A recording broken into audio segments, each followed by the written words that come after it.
এবার দোল পূর্ণিমায় পূর্ণগ্রাস চন্দ্রগ্রহণ। আজ দেখা মিলবে তামাটে চাঁদের।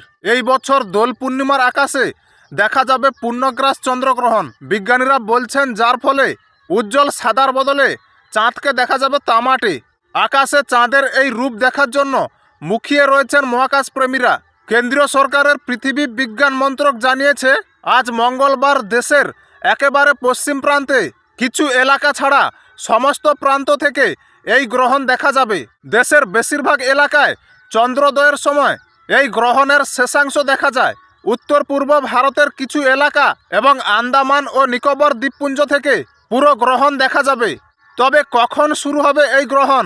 মন্ত্রক জানাচ্ছে ভারতীয় সময় দুপুর 3:20 গ্রহণ লাগবে, আর চাঁদ সম্পূর্ণ ঢেকে যাবে বিকেল 4:34 এবং গ্রহণ ছাড়তে শুরু করবে 5:33।